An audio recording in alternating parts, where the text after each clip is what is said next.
Welcome in everybody to the Tony Cutillo Show live right here for a special edition. Usually we go live on Mondays, but man, there is some Eagles news that we want to get to and we want to continue to get to, man.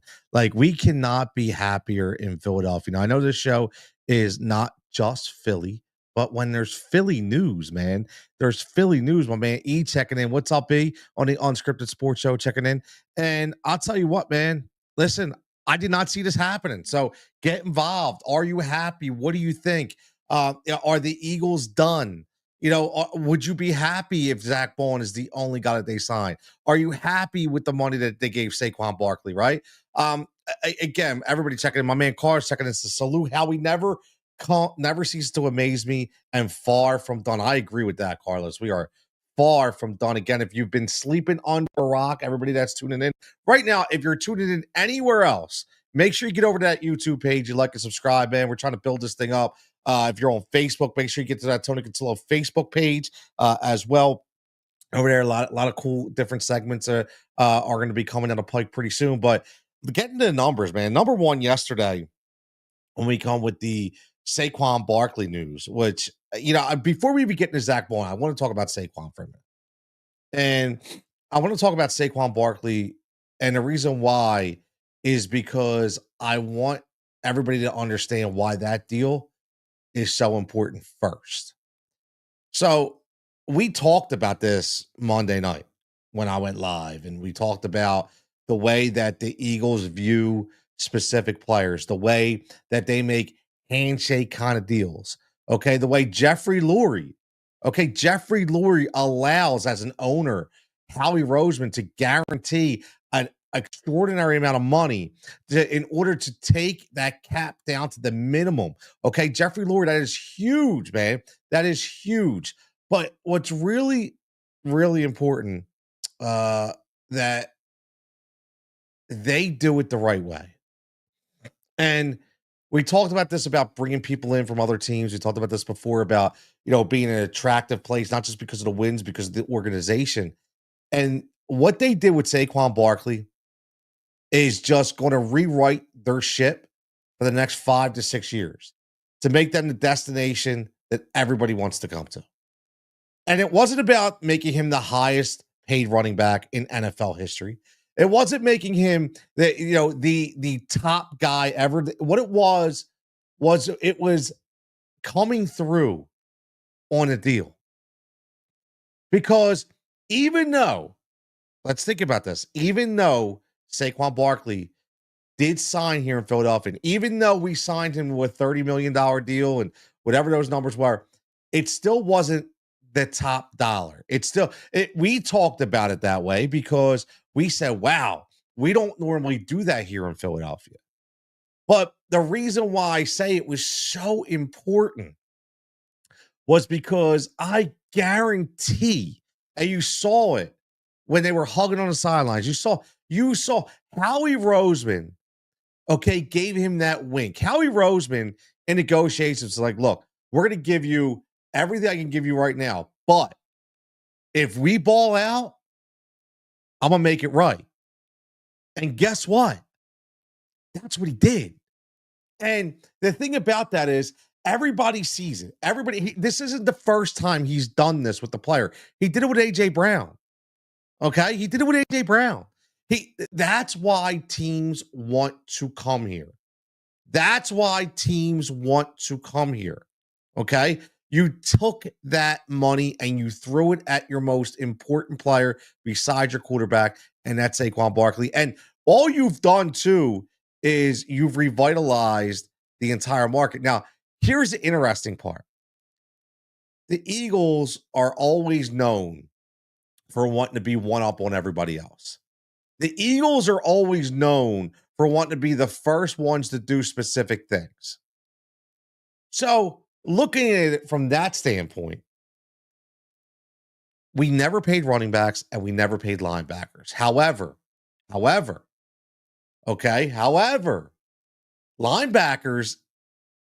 go hand in hand now with the newfound aspect for the running game. More athletic linebackers, right?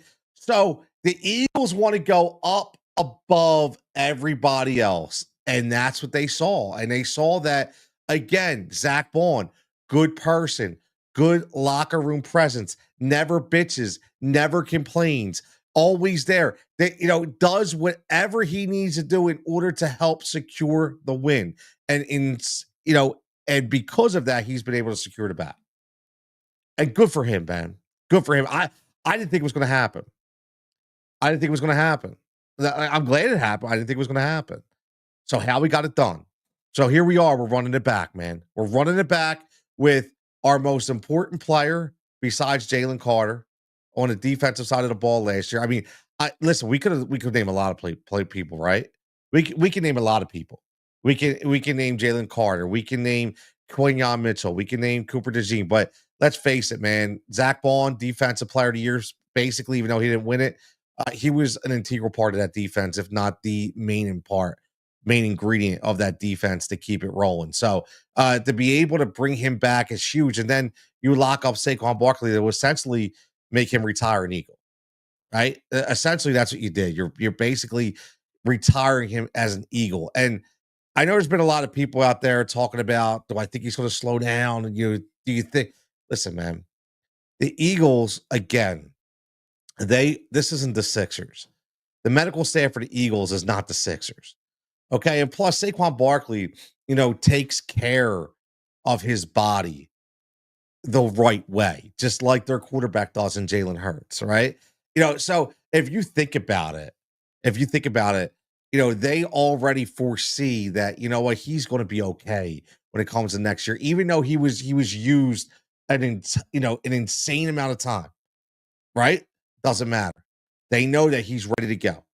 And they wouldn't have given him this money if they weren't. Now, look at Zach Baun.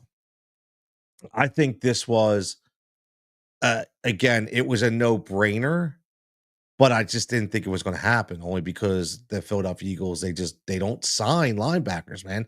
They don't put a lot of money in the linebacking position. But I think they have a defensive coordinator who relies heavily on the linebacker position. See, that's the thing right here, right? So if you think about it, if you go back, all the coordinators that we ever had, nobody, under the Jeffrey Lurie, Howie Rosen regime, nobody really relied on linebackers like Vic Fangio. We never had a coordinator that relied on the linebacker position as much as Vic Fangio. And because of that, right, you have to give your coordinator what they need to succeed. Right now, it's a little different if you have a guy that is a Sean Desai who doesn't have the stature of a Vic Fangio, right? Even like a Jim Schwartz, right? Even though we like Jim Schwartz, but again, looking at it, entirely, this was to say, okay, Vic, what do you need to comfortably run your scheme? And not to mention what we talked about the other night, and that's why I said if Ball wasn't going to be back, and a guy that has to come back, and I still think he has to come back, is Oren Burks, because the Nakobe Dean injury is going to be a little more severe, and the recovery is going to be a little longer than people may not than people are accustomed to. Right, this guy, he's a pretty severe injury, and he's not going to be like, here comes camp, and boom, he's running and cutting. So you could be talking about at least week 8 or 9. He's probably, I would assume he's going to start on the PUP, right? So he's going to start on the pup list. So you're going to need somebody that is all ready to fill in.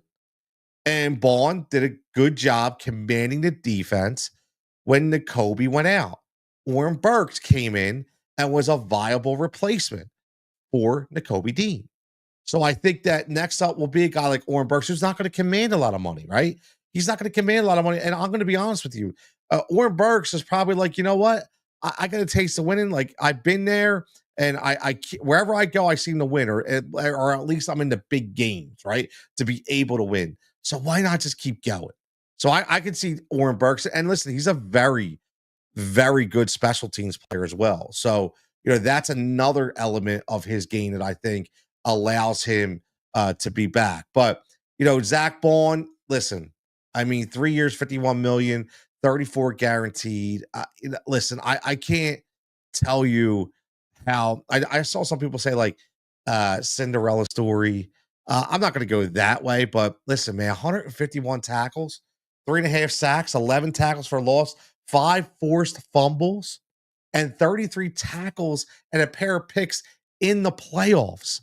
So not only was he a guy that was basically a life, I mean, let's call it what it was. He was a special teams lifer for the most part, right? He played in New Orleans, who drafted him in the third round. I think it was 2020. So he sits there, never really gets that opportunity, and now he gets the opportunity, and he shines at 28 years old, like legitimately shines. And I love the fact that it's a 3-year deal, right? So it's only 3 years, but he gets paid. Like this was his, and that was the biggest thing. Like I said this before, and I continue to say it.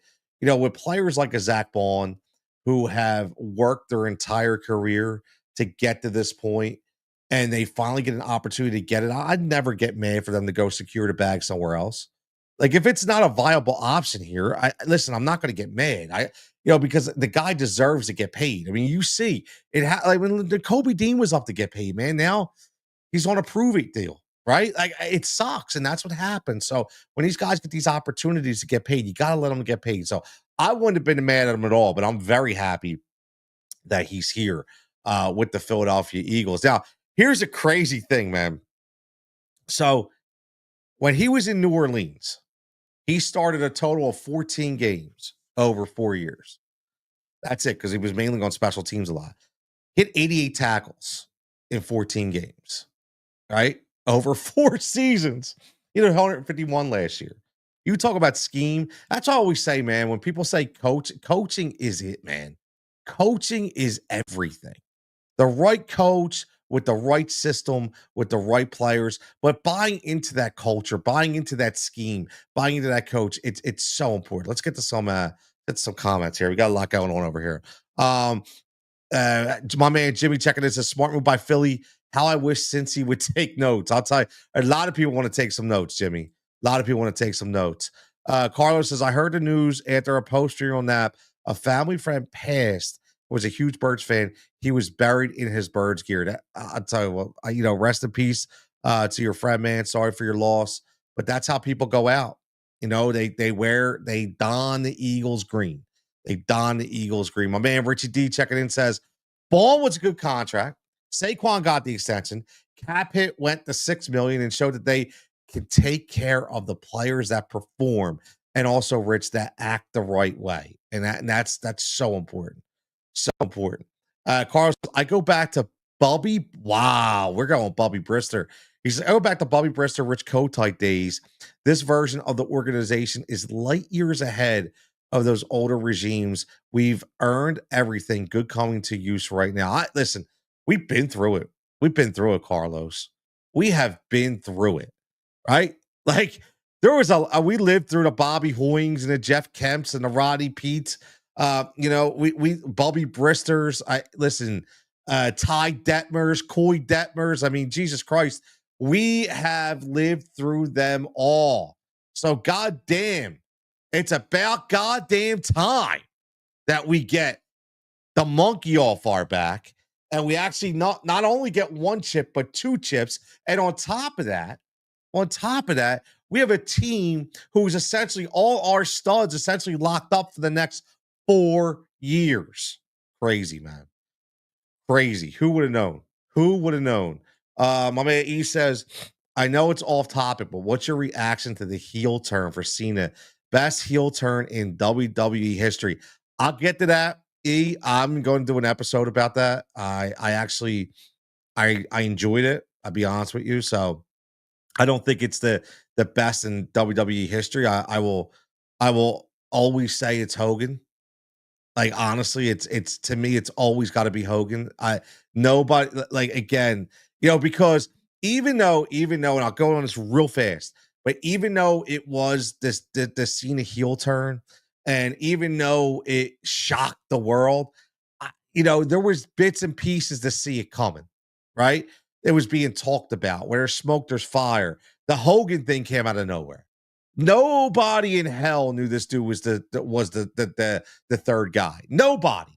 Nobody, and I mean, listen, you went from years like Cena wasn't active over the last 3 to 4 years, right? Hogan was a viable, active wrestler who was still saying his prayers, eating his vitamins, and kissing babies, man. And when he turned, that was like, holy shit, man, crazy, crazy to me. So yeah, I still think Hogan was absolutely the number one heel turn ever. Carlos says, I haven't watched wrestling in a little while. Is Stone Cold still champ? Holy shit. Carlos, he retired. I know you're just kidding. Baun came from different positions as well. Exactly. Right. He came from a different position as well. I mean, listen, Vic knew what he wanted. He saw the talent. And listen, Vic's been around these guys, man. Bradley Chubb, Navarro Bowman. I mean, Vic has put a stamp on the linebacker position, man. Thank God he's ours. Adam checking in. I ain't seen Adam in a minute, brother. What is going on? How about the two big signings? Absolutely. Absolutely. These signings are they're historic. They're historic. And I'll continue to say, I'll get back to the rest talking in a minute, but I'll continue to say this, Adam. These are historic signings because they're two positions we've never invested in for a very long time. I mean, you go back to the Andy Reid days. I mean, and you think about the linebackers that we drafted and we had.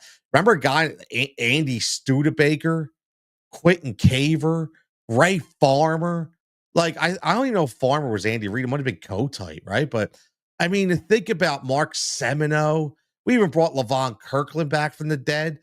Like we had, I mean, to think about what we did at the linebacker position, Stuart Bradley, when we drafted Stuart Bradley, we went through so many drips and drabs, man. Like, and now that we're actually investing into that position, it's crazy. Same thing with the running backs, right? I mean, remember, it wasn't so long ago where, we were in the Andy Reid era, in the Joe Banner era, and we were wondering if we were going to sign Brian Westbrook because we didn't believe in signing a running back. Brian Westbrook, like literally the guy you drafted out of Villanova, the guy that turned your team around offensively. You didn't even know if you were going to sign him because he was going to cost too much money, right? Like you got to think about that, man. It's crazy, right? It's crazy. So now it's a complete 360. But what I will say is it's always the Eagles being ahead of the game. It's always the Eagles being ahead of the game. Howie ahead of everybody with the cap. Eagles ahead of everybody with the curve in the NFL, meaning faster, quicker linebackers because of the running game. Running game comes back, need the better linebackers. Listen, man, it's all there. It's all there. So again, it's crazy, but I think you're going to see a lot of teams follow suit, right? I think you're going to see a lot of teams follow suit. Eric says Hogan is all right. You said WWE, my bad. But Hogan's a forever WWE man. He's WWF to me. Adam says I hate The Rock. How about CM Punk on Monday night? He is the best. Listen, CM Punk's actually surprised me, man. I think CM Punk, you know, I thought he was dead in the water. I think there was a time for a while where CM Punk probably as frequently as about 6 months ago. I don't really think he was clicking with the audience. I don't think they were all bought in to CM Punk. And I think, he revitalized his demeanor a little bit. And I think that people gravitated towards him. So I think now the CM Punk you see now, man, yeah, it's legit. Definitely. On the mic, absolutely. Kiko Alonso, right? And there's a infamous trade from Chip Kelly. Carlos says the dream team. Oh my god, the Vince Young year, the dream team year. Jesus, Namni Asamoah, Vince Young, like, oh God.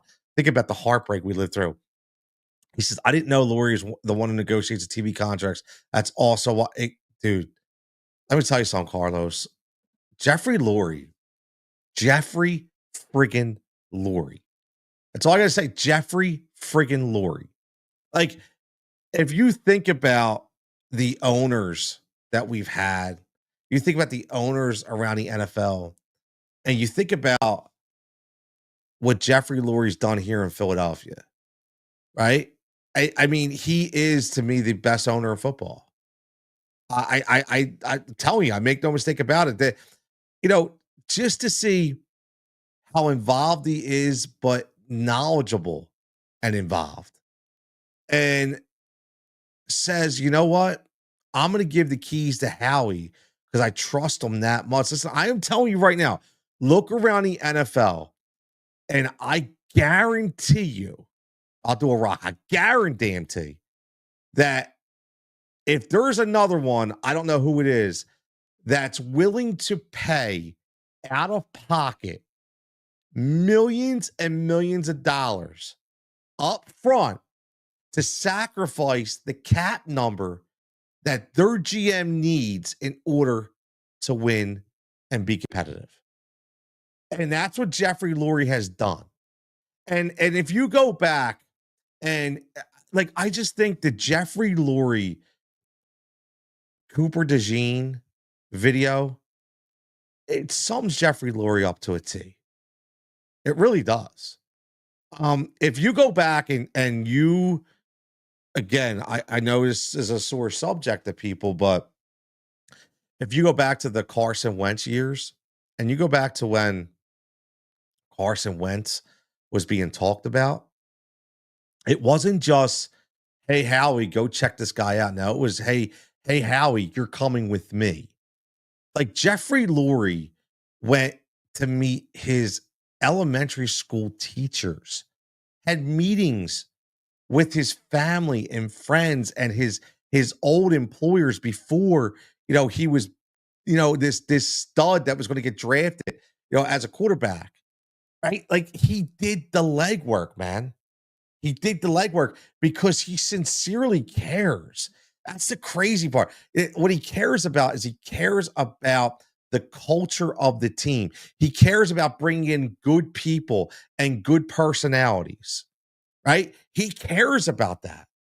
And the crazy thing is, man, when you saw him in that war room with Howie Roseman, and when they were trying to get Cooper DeJean, and they thought the Rams were going to take him, and he was so upset, and then it just boom, they didn't take him, and how excited everybody was. Like Jeff is a part of that, man. Like he is a legitimate part of everything he does. He's just not your typical owner. I mean, you hear these players not because they're scared of him, because they actually feel close and connected to him. Like Jerry Jones, dude. Jerry Jones, exact opposite Jerry Jones, Carlos. Like Jerry Jones, he wants to be a blowhard. He wants to try to be one of the boys. And then at the same time, he wants to be, a big stern boss as well. And that is such the opposite from Jeffrey Lurie. I mean, when you hear the players talk about the owner and Mr. Lurie, Mr. Lurie, Mr. Lurie, I know you've heard about this in other organizations, but not as much, man. Not as much as Big Jeff. Big Jeff gets it done, bro. Big Jeff gets it done. If you're watching over there at the Heat Ratio Sports YouTube page, do me a favor, get over to the Tony Cutillo Show YouTube page. I greatly appreciate it. And give us your support over here. Like and subscribe, as always. Get your comments going. If you are on Facebook, I may not see all of your comments. If you're on X, I may not see all of your comments as well. Using a third-party software, sometimes what happens is you don't get to see them all. Don't get to see them all. And if you haven't noticed, we've got some new segments, some spit and fire segments, which, I will pick specific topics that I just go straight jigsaw on. I can't wait for that. We got Tony's top 3, and that could be anything. That could be anything. We're like, because I got a lot of things going on in my head all times, whether it be sports, whether it be music, whether it be food, whether it be cars, like all kinds of stuff. Like that's just, it gets you a little bit inside of who I really am. Right. So, but a lot of it will be sports centric and not just like your normal, who's this? No, like I like really diving into it, man. Like specific teams, specific years. Let's deep dive into like the 1996 NBA and give me my top 3 from 90. Let's bring up some stats. Let's rehash some things, right? Like that's what I want to do. So that top 3 will be coming as well. So, again, it's just about have fun. And then as always, power rankings. If you are a sports bettor, I highly suggest you follow right down the screen, you'll see all the bets over there at Odd Shopper, powered by Odd Shopper Tales. You'll go to my picks page where, again, that is the way I am able to sponsor this show and afford all the stuff that you see for the show to basically break even, which is great. But I also allow to win you some money. Right, the last 2 days, people have secured at least 3 months in premiums because of 2 nights. So everybody's doing good right there. So again, a lot of different stuff on the Tony Cutillo page for you to check out.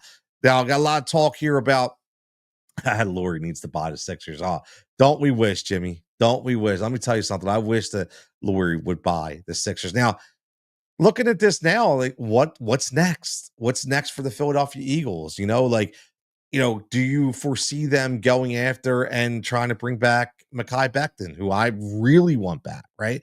Do they throw some money at Isaiah Rodgers and say, you know what? Now he's going to be our number two guy. There's a lot of wheeling and dealing that's going to continue to go on. But what I like about this is we didn't have to wait because Howie already knew. Like when we were getting to the bowl, Howie already knew. Like he knew what he was going to have to do. Like we already know Milt Williams is gone. We already know Josh Sweat is gone. But listen, there's a lot of new. Max Crosby from the Vegas Raiders gets paid big money. Good for them, man. Good for the Raiders. Finally, again, latching on to another cornerstone piece, of their team. That's a huge deal, man. They're trying to turn some things around out there in Oakland, and I like it. I'm a big Pete Carroll guy. I honestly like I love Pete Carroll. If something were going to happen was going to happen when they talked about again, I know it wasn't the Eagles talking about it, right? It was mainstream media just to get a rise, but if for some reason that rise was real and Sirianni was going to be gone last year, I was all about Pete Carroll, man. I don't care about the age. Pete Carroll is in it to win it. He's a player's coach, man. So I'd like to see what he's going to go do out there. Exactly. Jimmy, I'm bringing that up. DK Metcalf. You look at even Tyler Lockett, right? He's on the edge of his career, but you go out there on a 1-year deal. I would not be shocked if you don't see Lockett and Metcalf over there in Oakland or Vegas. I'm always going to say Oakland, right? But in Vegas, listen, Chip Kelly needs for what the innovation that he's going to bring to that offense. He needs that, man. So I think this is huge, right? I think it's huge, and I'm excited. I'm excited to see how they turn around. Adam said, Adam remembers this. Say this. Adam been a long time watcher of Jigsaw. He says, I remember back in the day, a show you did every Saturday. Yes, where you picked up a topic and I looked up teams and stats from that year. Yes, when we look back, we took a year and what happened in all the sports, whether we relived 1991, whether we lived 2007, we looked at everything: tennis, bowling, soccer, hockey, like everything. So that's where kind of Adam, the top three is going to come from. I want to do a lot of things different. And that's why I highly suggest that you follow the show, you follow the page, Tony Cutillo Show, right on YouTube. Because I'm trying to do some different things. Not everybody always wants to sit and watch a 1-hour show, right? I get that. The common theme is a 15 to 20-minute watch, right? So that's what I was trying to do.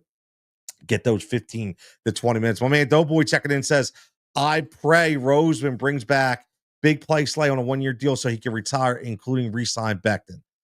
Doughboy, what is up, my man? This is the first time I've seen you in the chat. If you're watching on another YouTube channel, make sure you get over to the Tony Cutillo Show and you like and subscribe. I'd much appreciate the support, and I love your comment, man. Like I love Slay too, but I think if you heard Slay, he made it known, like when they asked him, where do you want to be? And he's like, hey, as long as, right? He didn't say I want to be in Philly. He said, as long as the money levels out, which means Slay's still looking to get a little bit of a payday, right? If you remember, Slay took a little bit of less money on a restructure here. So I think he's trying to bring that back. And I like Slay. I think Slay had listen, I'll be honest, man, like that could have been Slay's best year of his career last year.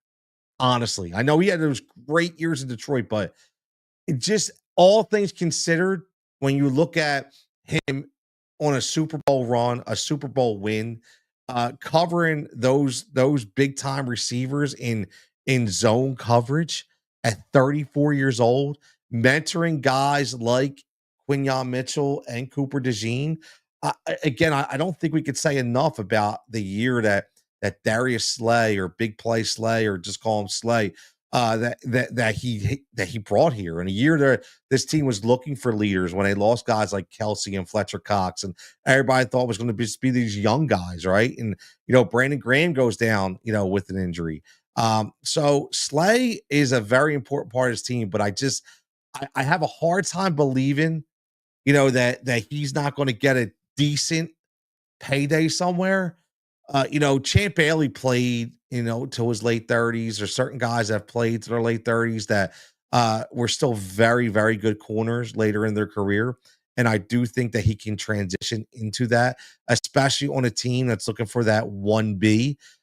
He's not a 1A anymore, but he's definitely a 1B, in my opinion. But if you do play alongside a 1A, you're going to get all that rollover coverage and those throws to you. So he needs to be ready, right? So I'm curious to see where Big Slay lands. But I listen, I'm with you, Doughboy. Mekhi Becton was my number one priority for the Philadelphia Eagles. I just, my theory on that, and I did a little video, and go check it out. I do a segment called Spucking the Pigskin, and I talk about Mekhi Becton, and I talk about why he was so important, and I talk about why I felt like they should prioritize bringing him back. You have a guy in Landon Dickerson who's locked up but had surgery. You have a guy in Cam Jurgens who will be locked up, surgery. Right? You have Lane Johnson, who is, let's face it, the other side of 35. Right? And you have Jordan Mailata. But what you have, though, is essentially you had a year where, for the most part, everybody pretty much stayed healthy. To think that it's going to happen again, kind of tough, right? Kind of tough, being honest with you. Like, the gods are always going to be against you if you can play out an entire healthy year. Now, I'm not saying these guys aren't warriors. I'm not saying they don't play through pain. I'm just saying that, it's inevitable that eventually one of these guys, even if it's a little minor injury, misses a couple games. And that's why I think Becton is extremely important. Now, Steen played great. However, the natural position of Becton is tackle. And I still think, even though he played a Pro Bowl type offensive line guard, I still think when you look at everything in, as a whole, I think he would be a great guy to be able to plug in anywhere along that line except for center. And he gives you stability. He gives you, listen, they're talking about adding another game, right? There's going to be guys that need rest. And you have a $250 million quarterback that you need to protect. So you can't mess around with it. So that's why I think Becton playing multiple roles on his team is a priority, in my opinion. My man, Japan checking in. Let's go, Japan. Joe, plus money prop train, brother. It's hot. The bets are hot, man. I think we are like 9-1 in the last 2 days. Hit a nice combo yesterday. Bunch of single bets like we always do, man. Always bringing that cash in. Took a break for about a week. I want to reinvent my system a little bit, the way I do it. And sometimes you can't do that as you're consistently giving out the plays. You kind of got to take a step back, do some research, do some studying, do some testing. And that's what I did. And listen, the one good thing is it must have worked because we went 6-0 the first night. We go 3-1 the other night, hit 2+ money props the first night, 3+ money props the other night. So we'll see what we get tonight, man. It should be interesting. Adam wants to know, you think Myles Garrett is a good fit in Philly? 100,000%. 100,000%. And I know there's a lot of national analysts out there saying there's no way the Eagles can do it. Everybody's saying there's no way that the Eagles can afford Myles Garrett. Listen, I'm just saying, man, looking at everything, I'm not the money guy. But if Howie Roseman can trade away a $20 million quarterback, 20 million in Carson Wentz, $20 million dead cap hit, and turn that in to the players that he did, okay, and not hurt his pockets one bit, I do not doubt this man whatsoever. So if you just Adam, if you just go from positional analysis, we need him, right? It's simple. We need the guy, right? On top of that, he's a Saquon type guy. He's a Zach Baun type guy. He's a Jalen Hurts type guy. Listen, you ever hear any bad karma, or I shouldn't say karma, but like, bad negative energy coming out of Myles Garrett? You ever hear that? No. Great locker room guy, good teammate, good person, advocate in the community. He's 100% everything the Philadelphia Eagles target, which is why I still think that I still am holding out, not hope, but the premise that everything leading up to a Myles Garrett trade is what's happening right now. Again, and they could say what they want. Everybody could get on there, rap sheet could get on there and talk about there's no way that Cleveland's just gonna listen, man. When you have a player, the magnitude of Myles Garrett, a guy who is cutting off your ability to negotiate, saying, I do not want to be a Cleveland Brown. I will not be here. You can ride this guy out, right? You can ride this guy out.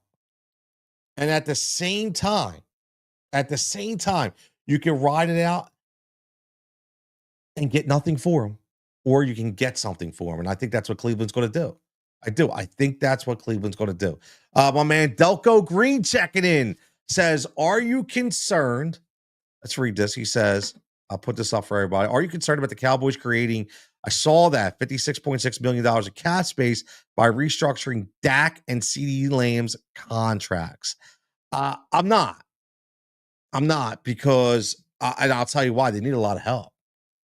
Cowboys need a lot of help. They need offensive line help.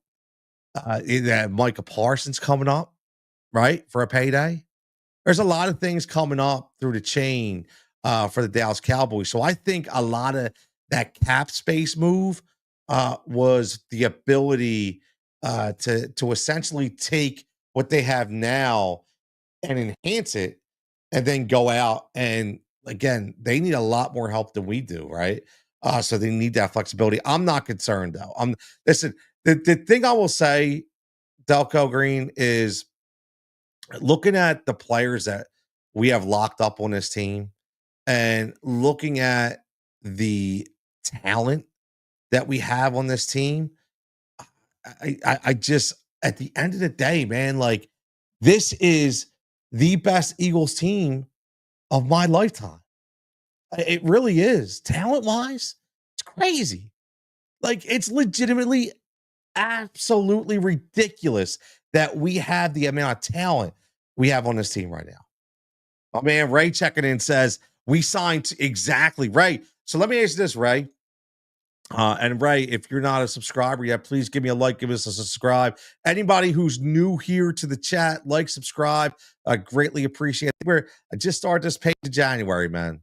I've done several different things, several different pages. I finally just say, you know what, screw this. I'm going all in on me. And I started the Tony Cutillo show. I think we got like 416 subscribers, which I'm happy about. Had a couple viral videos, over 10,000 views. Not paying for nothing, all organically, but not just Philly either, man. We're talking bets, we're talking everything, man. Like my man Japan already checking in. He's already given us a money line bet for UFC 313. Alex Pereira, boom, -115. UFC 313 this Saturday, so we'll check that out. But Ray, let me ask you this: Are you okay if we don't sign anybody else? Like, are you okay if Zach Baun your number one guy? Like, are you okay? No Becton, no Milton Williams, Um, no Josh Sweat. Are you okay? Because that's essentially what I want to know. I want to get the pulse of everybody, and I want to understand if you feel like, you know what, they need more, or that's okay, and Howie we trust. Because I think based on what I read, I mean, listen, we all know the two guys are gone, right? Like Milt Williams gone, we've already known that. Josh Sweat gone, we've already known that. But again, let's not act like they're not big losses, right? I will say that. Like I do listen to the radio from time to time. I do listen to local sports talk from time to time. Some of it is very unlistenable. I can't listen to a lot of it. But if it's filling in my time, I do like specific people on there. And I've heard from time to time people talking about how it's not a big loss, and I think it would be a big loss. And I'm not saying I'm not prepared for it, but listen, I don't think anybody really understands the contribution that Milton Williams brought this year. And I'm going to go on record here, man. Like, I'm going to go on record. Now, I'm not asking Japan to remember. I'm not asking Jimmy to remember. I'm not asking Adam to remember.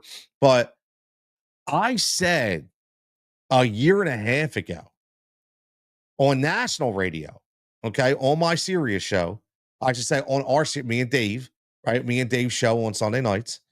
I specifically said the guy for the Philadelphia Eagles that was going to have the year was going to be Milton Williams. I watched him. I watched him grow year and year and year. And he also said he turned down. Remember, the Eagles tried to extend Milton Williams. He turned it down because he knew he was driven. He bet on himself, which I thought was fantastic. Okay. It's not an easy thing to do. A lot of people in the radio industry, they bet on themselves. A lot of people in the betting industry, they bet on themselves. Actually, if you are a sports bettor and you file sports betting content, the prop queen, Ariel Epstein, who I think is fantastic. Fantastic. She bet on herself. She decided, I'm going to do my own thing, right? Again, she's doing it, right? So Milt Williams was like, you know what? I'm going to bet on me, and he's going to get an insane amount of money, okay? And he deserves it, right? He deserves it. Remember, we heard everything about Milt Williams. He's too small, not strong enough. He doesn't have the moves. He can't get by the big offensive lineman, right? He buried every single one of those notions, every single one of them. And make no mistake about it. Another guy, the reason for Milton Williams' rise is 100% Clint Hurt. I've said it, and I'm going to continue to say it, man. The silent MVP to defensive line is Clint Hurt, from the defensive line coach that came straight from Seattle. He had those dudes balling, man. He had those dudes balling. So Ray says, not really okay. I say re-sign Sweat back. Listen, I would love to re-sign Becton. Mekhi Becton, like I said, was my priority.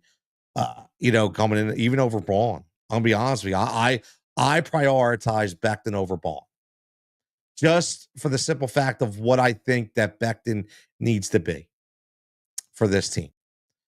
So again, my man Japan, he knows. He says Tony was always in on Williams. I was, man. I was banging that Milton Williams bell, bro. Banging it out. I'm not always right, but god damn it, when I'm right, I'm gonna show the receipts to show that I was right. Ray says, find great replacements, and the name not being Myles Garrett. Listen, I think there's a lot of options, Ray, that the Eagles can do. Now, I think the interesting part that is going to happen is, what do they do with Jordan Davis? He's on the last year of a rookie deal. They have to figure out, are they going to pick up the extension? Right? Are they going to pick up the extension, the 5th-year option? I mean, I heard a lot of people say Milt Williams was only good because of Jalen Carter. Nah, Now, I will say that I think Jordan Davis was a product of Jalen Carter. So I do. I think that the product of again, I think Jordan Davis is a stopgap. He'll never be what a Milton Williams can be, right? He's not. Now, are you going to tell me that you'll do a rotation between him and Ojamo? Am I okay with that? I mean, look, I think there's worse. There's worse things, right? I think if you can work with Ojamo, because I think he did show some promise. Again, we don't know what he's going to be like if he plays 30, 45% of the snaps, right? We never know until they get that opportunity. But I do think that he showed some strength, he showed some moves, he showed some speed. And if you have a guy that can say on coming on third down, rush the passer, but have Jordan Davis as your stopgap run stuffer right next to Jalen Carter. I do. I think it's serviceable. It's not ideal, but I think it's serviceable. I mean, what do you think? Would you be okay with that? Like, if the foregone conclusion is Milton Williams walks, are you okay with a rotation of, say, first, second down, Jordan Davis, third down, Ojamo? Are you okay with that? Because I think it could work. Honestly, I do. I think it could work. Ray says he's talking to Delco Green. He says 35 million or more is now going to Micah Parsons because of the Max Crosby signing. So I'm not concerned about and that's again, Ray. That's exactly what I was thinking. When Delco Green mentioned that, that's exactly what I was thinking. Because again, they got to make their guy happy, and you know why? I mean, he basically was saying, "I want to go to the Eagles." It's crazy, right? You got Michael Parsons coming out, basically legitimately saying he wants to go to the Eagles. I mean, it's crazy. So yeah, they're going to have to sign him. That Crosby extension was big. Listen, I think that they did this. I'll be honest with you. I think that the Eagles are one of the reasons why the Cowboys freed up the money in order to try to pay Micah Parsons. Now, I think they always want to pay Micah Parsons. However, not because they were afraid of the Eagles getting Micah Parsons. I think they're afraid of the Eagles getting Myles Garrett and then them signing Myles Garrett to a new contract extension, bumping up the value even more for Micah Parsons. So I think that's why they're wheeling and dealing right now, and they want to get this done. They knew Crosby was going to come out. That comes out. Boom. Listen, you knew Max Crosby wasn't going anywhere. There's no way Tom Brady comes into ownership and gets rid of the corner piece on our defensive line. I mean, come on. That's ridiculous. For the people that thought he was going, are idiots.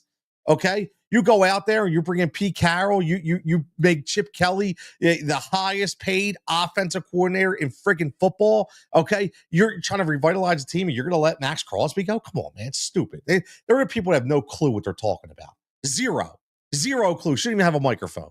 Okay? So they see that number come up for Max Crosby. I think they really think that the Eagles have a big shot at getting Myles Garrett. And remember when the Eagles traded for AJ Brown, what's the first thing they did? I was on the air when they traded for AJ Brown. I'll never forget it. Like I was on Sirius during the draft. We were doing a live draft show with we were doing a live draft show with ESPN Radio and Sirius, and it was like breaking news. My producer, No, was in my ear, and he's like, "Dude, we got to go to a cup. We got to go." I was like, "What's up?" He's like, I'm gonna play it." So he hit the breaking news, and I saw it live. Like I didn't even realize it happened. I was on the air, but what happened instantly? Not only did they trade for him, they worked out a contract extension. So I honestly think that the Eagles, if they, and I do think it's a high probability that we do go and try to nab Myles Garrett, and that he is a Philadelphia Eagle. I do think that that's what they're trying to commingle at now is what will this extension cost? And I think the Cowboys are doing the same thing because I think they're getting wind of it too. And they're trying to understand, okay, we got to slide in with Mika before Garrett, because now they're just going to take it to the next level. Look what they just did with Saquon. Right now, every other team in the NFL is now behind the eight ball when it comes to the running back position. So now, not only see, here's the brilliance of this signing. Okay, think about it. When you become the market setter, or I should say table setter, right? When you become the table setter of the market, you become in the best position. Because now what's going to happen? Remember what they did with Jalen Hurts, right? Maybe remember who's going to sign first. It's going to be Lamar. It's going to be Joe Burrow. It's going to, nope. Guess who it was? Jalen Hurts. And now every contract after Jalen Hurts is going to be higher. So all the teams that didn't want to buy in to the running back being paid, the Eagles say, you know what? Screw you. We're going to show you that we're going to revitalize the running back market. We're going to give the dude his due. We're going to make him the best paid guy or the best paid running back in the NFL. And in turn, what's that going to do? That's going to make them now have to keep up with market value on a higher scale of something they didn't want to do in the first place. It's crazy, man. It is so crazy, the brilliance of this organization from the front office standpoint. It really is. Everybody's talking about it now. Everybody's talking, and this just didn't happen overnight. Like, I saw some people getting a little antsy. I saw some people say, "Oh, well, what if people realize how they're doing it? What if they catch on?" Listen, man, it doesn't matter. This isn't something you catch on to and you just learn overnight. Like, the Eagles are playing chess, man. I know it's cliche, but they're playing chess. Everybody else is playing checkers. Very, very simple. Again, this is live. We're Tony Cutillo Show right here. We're live right here. X, YouTube, Facebook. Make sure that you get over to the Tony Cutillo Show on YouTube, please. Wherever you're at, Tony Cutillo Show on YouTube. And make sure you like and subscribe. Tell your friends. Tell your peers, man. We're just trying to build this thing up. Again, I'm open. I'd like to have some guests on. We're going to get some callers. Listen, I want to treat this like a normal show, man. Like, listen, I see a lot of new people in here. Ray, I know you're new as far as the page. Delco Green, I haven't seen you before. Doughboy, same thing. I've been on countless radio stations. I've hosted on Sirius for 2 to 3 years on national radio. I'm not saying this to brag at all, man. What I'm saying is I've had that experience, and this is what I love, right? This is what I love. So, it's like, do I continue to invest in companies that might not invest in me? Or do I just decide to invest in me? And that's what I decide to do. So that's why we start the Tony Cutillo Show. That's why we start the page. So if you guys like the content, I hope that you do. There's something here for everybody. And if I can get better at anything, let me know. But if you like and subscribe, that would be a great step to me getting this page to the next level. So my man Delco Green, subscribe. I really appreciate it, brother. And if there's stuff that you guys want to talk about, people you want me to get on, and I will say this about guests.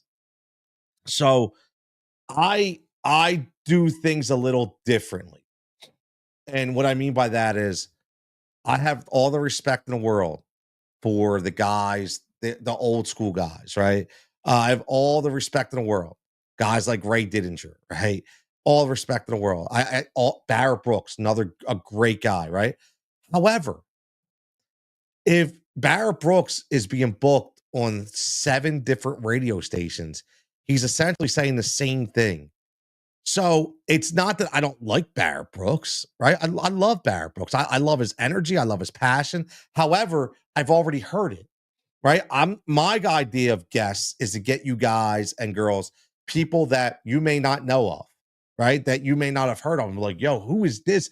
This dude is unbelievable, right? Like, he may not be on the radio, but a guy that really knows his shit, man. That really knows his craft. Like, again, like I remember, and I'll say this real fast because I'm a big Hunter Brody guy. I'm not gonna lie, bro. I like Hunter Brody. I think Broads is good people, man. Like, Broads came on my show weekly on Sirius. He came on, helped me out, was a great guest, and everybody was like, dude, who is that with his passion and his energy? And, and again, people didn't look at him now. Now he's rolling, man. Finally, worked his ass off. Finally, guys like Andrew DeCecco. I say all the time, dude, big props to DeCecco, man. Like to take over that next like Brian Baldinger role, right? That Fran Dunphy role, right? That role where you get a guy that's gonna break down film, doesn't have to fabricate arguments, doesn't have to sit there and lie about his takes and give you just to get clicks. No, this dude is actually studying the game and bringing the heat, bro. Like he has got knowledge, man. He has got some fantastic knowledge. So I love that. And again, old school guys. Like I listen to Robbie E all day long. Rob Ellis is my guy. Rob's come on with me multiple times. He's a great dude. But I tell you what, there's people within the game right now. When I say game within the media for NFL, NBA, Major League Baseball that are fantastic that don't get the notoriety. If you're not following Michael KB, he does stuff on 97.3 ESPN radio at Real Michael KB on X. Dude, unbelievable dude. For basketball coverage is not like we want to talk Sixers right now, but for basketball, he's fantastic. So that's my goal for the Tony Cutillo show, as well as I will bring you people from other stations around the world, from other teams, doctors talking about injuries and things of that nature.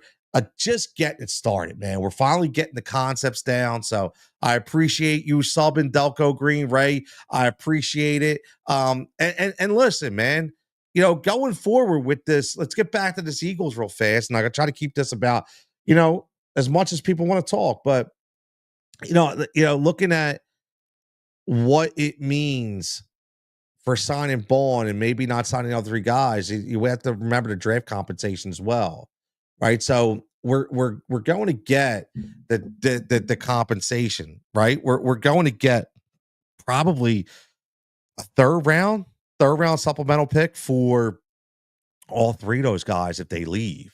So I mean, it's not like we're not going to get it. How he's going to wheel and deal, and 32 is again, it's 32, and if he sees somebody he wants to jump up for, I'll probably do it. But I don't think he's done, man. I think that they have a plan, they have a vision. They want to run it back essentially, for the reason of having a young nucleus and a young core and not wasting it. I mean, listen, we know, yes, go after more Georgia Bulldogs, right? Listen, that's think about that, right? It's a great point, man. Seriously, you don't even have to do no LOLs, man. Like if you think about it, except for Quinion, you talk about, we brought all those Georgia Bulldogs in. I don't think it was a mistake. I don't think it was, one of those things where that's just where they fell. I think that the Eagles, Howie Roseman is a big combine, big senior day guy. I think he made his mark and said, I love that defense. I love that team. I love the culture. And we're going to go after guys like that. I mean, listen, you got guys, Oklahoma, Alabama. When you start bringing in those guys, like, listen, those guys are already running NFL pro systems, man. Like, it's crazy. And now think about North Carolina under Bill Belichick. Say what you want, but people are going to be looking at North Carolina because I'm sure defensively, I don't know about offensively, but defensively, Bill Belichick is going to run an NFL style scheme. So now that just elevates North Carolina, North Kakalaki, North Carolina up to that next level. Brilliant move by UNC. Brilliant move, man. Like everybody, I don't think we talked about that enough. The move for UNC, and again, you see my man, you see my man behind me, right? You see the Jordan. I am an MJ guy all day. So I love UNC. I love North Carolina Blue. I'm a Dean Smith guy. I'm a Roy Williams guy. I go back with college basketball. UNC is my true. So for that alumni and that university to go and be the first, right? To be the first. And what I mean by that is, let's think about this for a second. We all know that the NIL runs rampant, right? We all know the NIL is changing the landscape. The NIL and the transfer portal is changing the landscape of the NFL, of the NBA, of Major League. Like the NBA and the NFL, man, it's just changing. The NIL, it's changing, right? So what do? They say, you know what? We're going to go after the pro coach. The pro coach is going to bring in Lombardi, who is going to run it like a business from a GM standpoint. And we're going to set the parameters. We're going to be a table setter for the future of college football. And I think it's brilliant because not only are those players, okay, because here's the thing. Let's say this. Everybody keeps making jokes about the recruiting efforts, right? Oh, Bill Belichick is going to show up to the house and, he's so dry and this and that. It doesn't freaking matter. It doesn't matter. You know what? Screw this year. All Bill Belichick has to do is get one or two of those guys drafted on the defense in the upper echelon round and get them paid. It's recruitment in itself. Recruitment, it's done. Everybody wants to go to UNC. Simple. Everybody wants to go to UNC. Like, that's what's going to happen. And I think it was brilliant. I think it was brilliant. My man Tommy checking in says North Carolina. Yep, 100%, Tommy. That's what I'm saying. I was saying that from the beginning. Brilliant move. You're going to see this happen even more. You're going to see it happen even more. Okay, and is it good? Is it bad? I don't know. Right, but it's going to continue to happen. UNC, my team in college basketball. Oh yeah, man. Like let's think about that for a second, right? Like think about that. Like, again, guys. I like to do like no unscripted kind of things where we just go off the rails a little bit. You mentioned UNC is your team in college basketball. Think about some of the unsung heroes from UNC, right? On the North Carolina teams, big and small, right? I mean, everybody talks about obviously Michael Jordan, but the litany of talent that came out of UNC, whether they performed at a pro level or not, it doesn't matter, man. Like you think about some of the names, man, like that came out, like Eric Montross, like guys that Vince Carter, Jerry Stackhouse, but how about the guys that are on the next tier, right? How about the guys that are on that? Like Eric Montross was a friggin' beast, right? Didn't really amount to anything in the NBA, right? But Eric Montross was an absolute beast. He was a man amongst boys, right? What was it? Who was the I'm trying to think of the guard. I can't remember, but it was another guy. But yeah, you Ty Lawson. There's a lot of guys. Antoine Jameson, right? I think he was a UNC guy, wasn't he? Antoine Jameson. Hubert Davis. I think Hubert Davis was a UNC guy, if I'm not mistaken. There was a lot of UNC guys that came out. Great coaching there, man. Ray says they want to make it to the pros, and having Bill Belichick, 6-time Super Bowl champion coach, to get to that level, you'll listen. It don't even need money now, right? See, that's the beauty of it, right? The money that you would use to bribe the kids in NIL, now you just gave to the head coach, and you gave to Mike Lombardi to run the business side, right? It's crazy. I mean, Tyler Hansborough, there you go. Yeah, all right, that's a good pull by me, right? Herbert Davis, that's a good pull by me. UNC, you got to give that to me, man.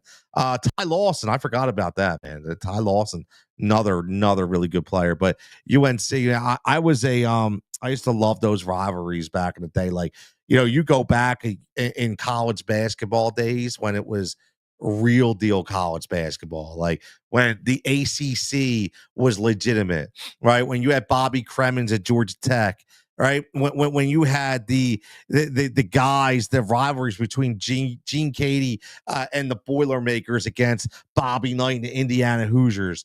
You have Roy Williams at Kansas and Dean Smith over there at UNC, man. I mean, those battles were unbelievable, man. Those battles were unbelievable. That's when I loved the game. Like, legitimately, look, I hated Coach K, right? I like I'm sorry. Like, it's so hard to say you hate somebody, but he was like a hate the face kind of guy. Like, I hated Coach K. I did. I was so pissed off. I was pissed off at Coach K. I hate Duke because they beat my team, damn it.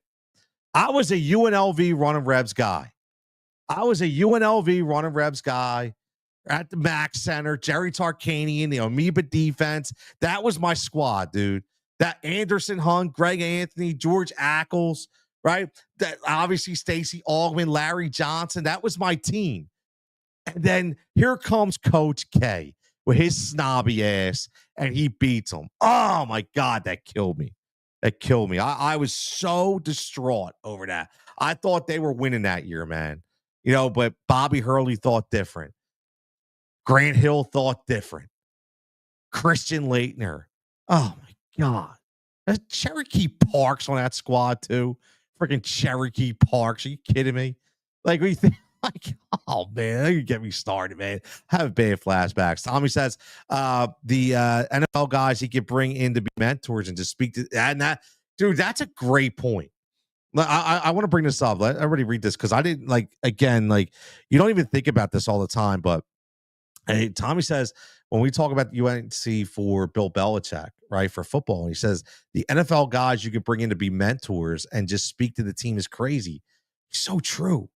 Because how when they come in and you have like the film study and especially in the off season now, in training camp, you don't have the 2-a-days anymore. It's more like a country club. You can't always put the pads on, so you do a lot of film study. And he can have somebody there every single day, man. Bringing a guy like Teddy Bruschi, Willie McGinnis, right? I mean, come on. Tom Brady, seriously, to bring guys like Drew Bledsoe. I mean, you talk about guys that he can bring in, Richard Seymour. I mean, the amount of talent that he's coached over the years, just bulldog kind of talent, bringing Roddy Harrison, right? These guys, they would give the experience of a lifetime, man, to these kids. And that listen, that's worth its weight in gold. You want to go to a university and for instance, I know in the media industry locally, in Philadelphia, you have, I do work for the Delaware Blue Coats. Shout out Alex Yo and Larry Milai and Coach Joe Richmond for bringing me up, with the Blue Coats beat. And, they are, big in cahoots with Rowan College and with Neil Hartman, who runs their media department. And listen, man, they get big gets, man. I've been there because I love to say I'm a friend of the program, which is pretty cool. So I get to go to the shows for free, and they invite me and let me sit there. I bring my dad, which is awesome. I saw obviously Jason Stark, but which is Stephen A. Like Stephen A. Smith, whether you like him or not. I mean, these are big time people. I mean, you go to that school, you have Mark Jackson as an advisor, Ruben Amaro Jr. as an advisor. That's so you're going to want to go to that school if you want to be in the media circles, right? If you want to learn that. So now, yeah, you're bringing up Nate. You got Gronk. I don't know about Gronk. Gronk probably talk more about his body shots and his party and more than his playing football.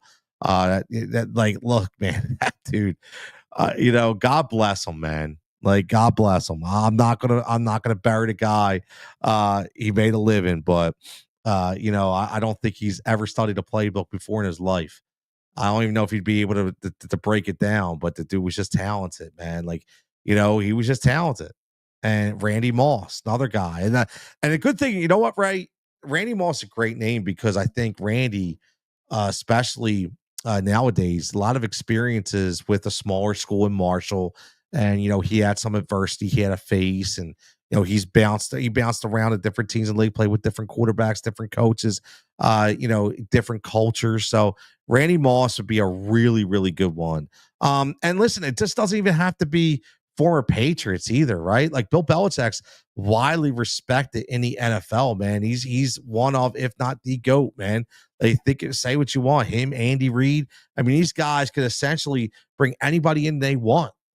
right? I mean, the guys respect the hell out of him. So just to have that option to pull these guys in to a collegiate atmosphere, man. Listen, that's brilliant. It was a brilliant play for UNC, and again, I can't say Wes Welker, a good name. There's not, well, Julian Edelman, right? Wes Welker. They're the exciting whites. There you go. He's like Reed and Cooper DeJean, right? But yeah, man. Listen, it would be it's going to change the landscape of college sports. It is. It's going to change the landscape of college sports, man. It really is. And he's not going to be the last one, right? I think that there'll be some other opportunities depending on when coaches decide to move on. Listen. I think that Pittsburgh, Mike Tomlin, when everything's all said and done out there, I think you could see Tomlin go that kind of route. I do. I think you could see a guy like Tomlin go kind of route. I'll be honest with you. I'm not listen, I am not a fan of this guy. I never was. I don't care if he won a Super Bowl in his town or not. I think he tripped over winning it, but Doug Peterson, you know, he could be one of those guys that goes back to college and becomes a head coach and tries to create an NFL style system like Bill Belichick. Now, he's not going to have the cred of a Bill Belichick, but he does have a ring, right? I'm not a fan, never will be a fan. I'm grateful that we won a Super Bowl, but um, Tommy, here's what I will tell you about that question. Tommy says, "What was your take on this past college football playoffs?" Tommy, you're gonna bury me for this, but I don't watch college football. Like I don't. So I couldn't even tell you. Like, obviously I know what Notre Dame championship game but I I know it's bad. It's bad on me, but I just involved in so much that I try to really stay current in the NFL because of the sports betting work that I do. So, trying to learn another game and breaking down a draft and seeing it's just hard for me, right? I wouldn't be able to stay sharp on the NFL game. So I would rather lean on guys like yourself who I know watches it convincingly, and other guys that I would bring in, like my man Javon Alford, who's not in the chat right now, but would be if he was available. He's a big college guy. My boy Glock, boy Dave Gleckner, who's a college dude. So again, those guys I lean on. I don't even watch it. To be honest with you, I'll watch the Final Four, like the March Madness for college basketball, but that's kind of about it.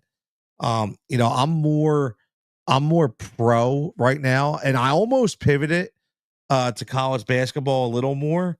But the WNBA's got my eye, man. Like I love watching the girls basketball.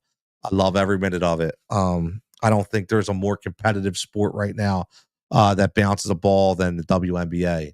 And what they're doing right now, the sky's the limit, man. Sky's the limit. I said this on the last show. Watching these girls ball out and the level of conviction, right? Like it is again, man. It's been remarkable. It really has. He says, "Well, yes, Philly will 100% get a WNBA team, 100%, 100%. That's why they're here, Tommy. That's why they didn't go to Chinatown. I'm being on like honestly, that was the whole thing. The whole the entire and I'm telling you, and I'm telling everybody, read between the lines. The whole reason why the script flipped, okay? The whole reason why the script flipped is all they did, they used the city of Philadelphia. They used everybody to orchestrate a deal that they knew they were never going to take because they were in the running for a WNBA team, right? And they wouldn't have been able to get one if they were down there. Okay. So what happened was they wanted to cause a big shitstorm and grab attention, which they did. Okay. And David Silver finally said, it was like, this, right? Like, I got this call and yada, yada, yada. I don't think they're going to give you a team. Boom, boom, boom. Guess what? Oh, no, we've always wanted to stay on Brawl. We always want to, oh, stop it. Bunch of lies. So, yes, there we get that WNBA team. I can't wait. I can't wait. Tommy, I'm gonna tell you what's so exciting to me right now. Like I don't want to put their names out there right now, but I got two girls that are in my area that will be in a WNBA and will be balling out. Like I'm serious, man. Like I'm excited. I'm excited. I'm really excited. Like I go and watch these games and I watch these I again, public league, Catholic league, both. It's going to be exciting. So it's going to be exciting. So yeah, WNBA teams can beat the Sixers. Yeah, you know what, Adam? I'll tell you what, man. I think me, you, Tommy, Ray, possibly Delco Green. I think we could all beat the Sixers right now. That's another show for another time. That's another show for another time. But listen, when we're gonna wrap this up, I usually go about an hour, 45 minutes. We go an hour and 15. I'm gonna go again because I got some content that I'm gonna record. I want to talk a little bit about. I want to do some wrestling talk. I have a bunch of different segments coming up, man, on the show. And if everybody can, I put it. I was gonna put it in the chat. Let me. I'm gonna go and do this. If you guys could do it because I just started it again. But I have a podcast that season 2 is on its way. It's on its way and it's called Fighting for Overtime. And it's a U Sports pod. It was on the Rise React Media page, but I made its own page. And I did that because I wanted to make it grow. Okay. I want to make it grow. So if you could go check out Fighting for Overtime. It has its own page. I'm trying to I want to get it now for you guys so you guys can have the link to send you right to it. I greatly appreciate it. I'm trying to build the page right now. So here it is right here. Boom. So again, it's in the chat. Go check it out. Fighting for Overtime. It's a full U Sports podcast. It's all about the highs and lows. I have athletes on there. I have young athletes on there. I'm actually going to be interviewing some people that embezzle money out of a youth sports program. I got some parents that like to come on and talk about their struggles for youth sports. A big deal, man. Like it's a big deal. I coached for 18 to 20 years, man. So I've seen a lot and ups and downs. So if you get that opportunity, go check that out. Give me a subscribe. Again, I think it's got like one subscribe. I just built it. So I'm just trying to throw some content from season 1 up there now. But season 2 will be starting. Hopefully by the end of the week, I'll get the first pod up. But as always, man, I appreciate all the support from everybody. Adam, Tommy, Ray. Okay. Tommy, great question. What's your take on kids focusing on just one sport? Now, I hate it. I hate it. I'm gonna be honest with you. That was one of my topics in season 1. Um, First of all, I was an advocate for kids to play multiple sports. Because I understood it. Not only is it good for the psyche, but it's good for your physical attributes as well, right? And especially at a young age, and that's what has happened on a youth sports level to where you get to the high school level. Tommy, I'm sure you know all about this. You're not that far removed, right? So lot not as far as me. So what happens is these coaches get these power trips and they punish the kids who either want to go play club ball or they want to play a different sport because they don't want them to get hurt and they're so important to the program. So again, it's crazy to me. So I had people leave my team, Tommy, because I said that other kids could play multiple sports. Like I'd have parents like, that's wrong. We need this person. I'm like, they're kids, man. Like, I say this all the time, and I'm going to continue to say it. The amount of parents, okay, in my coaching days, I coached softball and I coached soccer, okay, competitive, like AAU type sport, competitive, travel, hardcore softball, soccer. And I'll tell you, man, the amount of kids that I was told were going to be Division One athletes, I've never seen one of them. Never seen one of them. And it's a shame. And Tommy, this is why I can't wait to get season 2 going. Because I did a really great, if you can check it out. I'm actually gonna put this in the chat. It's a great episode that I did, and I gotta upload it. So it'll be uploaded on there soon.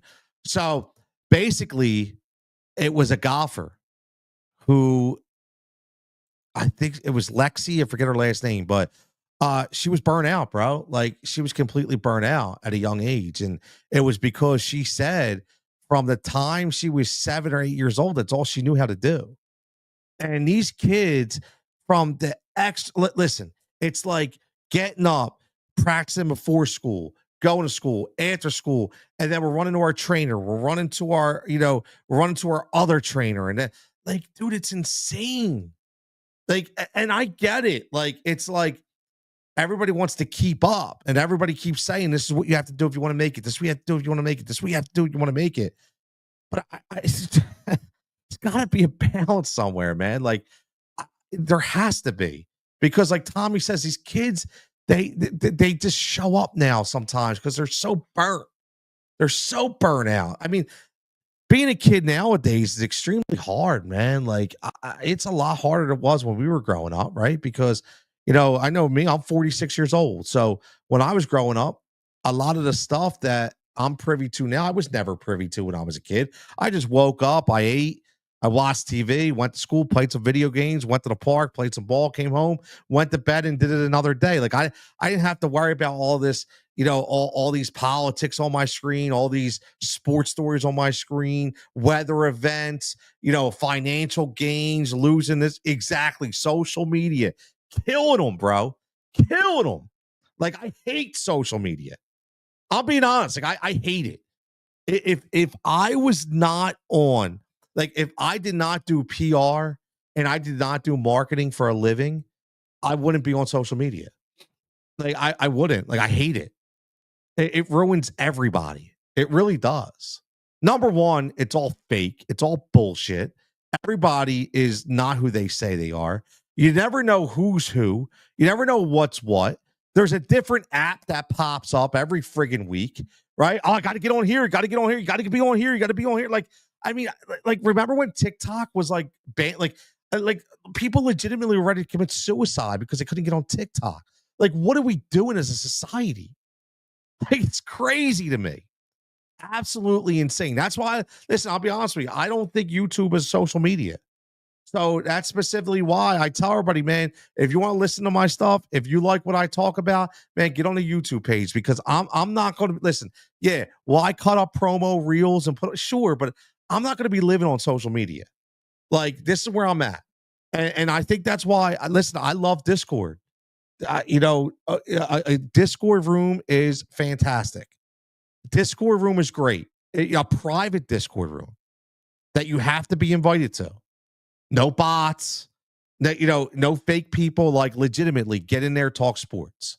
Right? Get in there, just talk. You don't have to. No alerts. No social media. No, none of that shit, man. Just what I want to listen to, what I want to talk about. Right there. Boom. So that's where I'm at.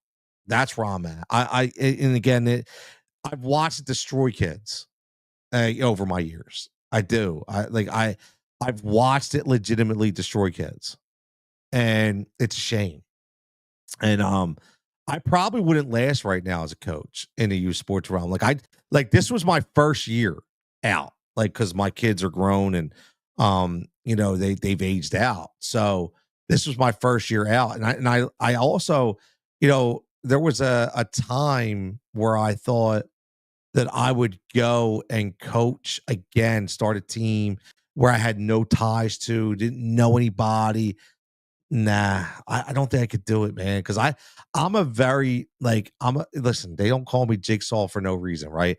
I'm a very in your face, passionate kind of guy. I'd probably get canceled. They'd probably kick me off the squad. They probably be like, "Yo, dude, your methods ain't working." Like I'm not gonna say like I'm not throwing chairs or anything like that, but like I expect a lot. Like, but when I say I expect a lot, I expect a lot in different areas.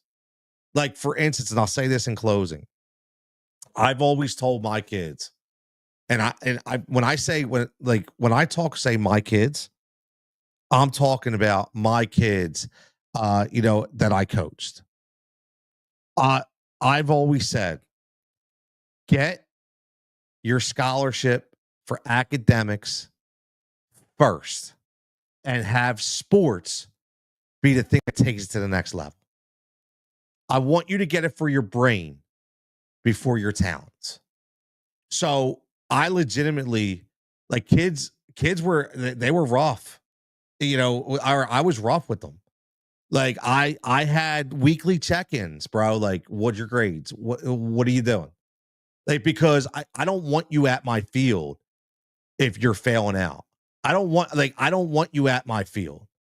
And I've sacked kids, best players on my team, ripped captain bands, badges off their kids. And I'll tell you what, I'll be honest with you, the parents, they applauded it. And you know what? A couple of them were like, "Bro, I wish I had the balls that you do because I couldn't even do it to them." And I'm like, "Look, they're either going to respect me or hate me. Very simple. Tell them, look, they're like, I live in a township where there's teams within 5 miles of each other. Be like, yo, there's another team. Go get them. I'm not worried about it, bro. You don't make this team. Like this is the way it is. Like I was that kind of guy. Like I was the coach that signed him up for a Friday night indoor league, okay, because I want to keep him out of trouble. I was a guy who would sign him up for Saturday night tournaments as a teenager so I could take them away and make sure they were with me. Staying out of that bullshit. Get off the computers. Get off of that social media. Go out there and have fun. But see, nowadays, man, it's tough. It's tough. So, but listen, man, listen, great talk, man. Tommy, thanks for bringing that stuff up. Again, go check out Fighting for Overtime, season one. I'll be putting more content up there, as we speak. But season two will be starting hopefully in a week of really, mainly just a podcast. But I do some videos as well. I have a really good interview with one of my former pitchers on there right now, and a college coach. From Division two basketball. Reinhardt University. He was amazing, a really good guy. Talked about the transfer portal, the NIL, and how hard it is on him as a coach now. So, but as always, man, everybody, like I always say, thank you for so much for the support. Everybody, stay safe and stay healthy, and we'll be back talking more, not just Philly, right here on the Tony Cotillo Show before the weekends.